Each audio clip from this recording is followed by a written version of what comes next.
সূর্যের হাতেই প্রাণ গেল দীপার। অনুরাগের ছোঁয়া ধারাবাহিকে আজকের পর্বে আমরা এমনটাই দেখতে চলেছি। রুডিকে মেরে শায়েস্তা করার সময় দেখা যায় রুডি পকেট থেকে একটা ইঞ্জেকশন বের করে, আর সেই ইঞ্জেকশনটাই সূর্যের হাতে করে দেয় এবং তারপরে দেখা যায় সূর্য আবারও সব কিছু ভুলে যায়। সেই মুহূর্তেই রুডি কিন্তু সূর্যকে অনেক ভুল বুঝিয়ে দেয়, কুন্তলাকে পুলিশের হাতে তুলে দেয়। ওদিকে দেখা যায় সবাই ঠিকমতো সবাইকে সুস্থভাবে বাঁচাতে পারে দীপা, কিন্তু হঠাৎই দেখতে পারে সেখানে ডাক্তারবাবু নেই। ডাক্তারবাবুকে খোঁজাখুঁজি চলে। হঠাৎ দেখা যায় সূর্য ঘরের মধ্যে থেকে বেরিয়ে আসে এবং হাসতে থাকে। তখন দীপা সেটা ভাবে যে ডাক্তারবাবু তাহলে ভালো আছে, সুস্থ আছে, কিন্তু কিছুক্ষণ পর খেয়াল করে যে ডাক্তারবাবুর হাতে বন্দুক এবং দীপার দিকে সেই বন্দুকটা তাক করে দীপার দিকে গুলি চালিয়ে দেয়। অবিনাশ হাসপাতালে দেখা করতে এসে দেখে কেউই হাসপাতালে নেই। ববি সেনগুপ্ত বলে ছোট বৌমাকে কিডন্যাপ করে নিয়ে গেছে রুডি, আর বড় বৌমা গেছে বাঁচাতে। বড় বৌমাকে দিব্যি দিয়েছে আর বলেছে যদি সাথে কেউ যায় তাহলে উর্মিকে মেরে ফেলবে, তাই দীপা একাই গেছে। ওদিকে সবাইকে দিব্যি দিয়ে বেরিয়ে গেলে আমরা তাই কেউ যেতে পারছি না। ওদিকে অবিনাশ বলে দীপা আপনাদেরকে দিব্যি দিয়েছে তাই আপনারা যেতে পারছেন না, কিন্তু দীপা আমাকে কোনো দিব্যি দেয়নি, তাই আমি সেখানে যেতেই পারি।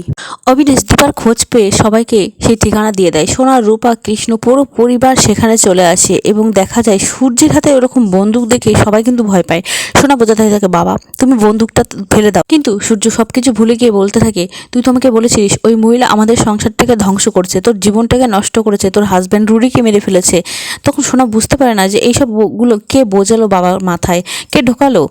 উর্মি বলে দাদাই আপনি ওটা ফেলে দিন, দিদি কোনো দোষ করেনি, ও আপনার ওয়াইফ। কিন্তু সূর্য কি কোনো কথাই শোনে না, সূর্য কারো কথা বিশ্বাস করতে চায় না।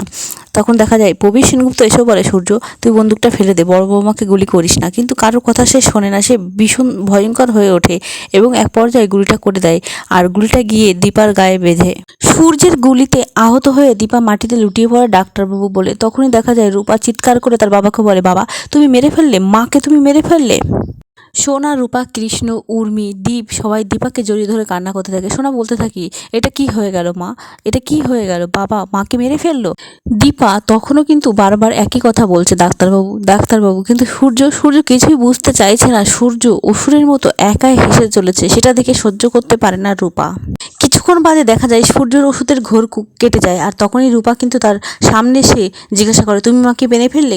তখন সূর্য বলে কই আমি কেন মারবো আমার দীপাকে, ও তো আমার স্ত্রী। তবে কি দীপা সত্যি সত্যিই মারা গেল, নাকি সূর্য নিজেই দীপার সার্জারি করে দীপাকে সুস্থ করে তুলবে, সেটা জানতে হলে অবশ্যই আমার চ্যানেলটি সাবস্ক্রাইব করো আর আমার পাশে থাকো। ধন্যবাদ।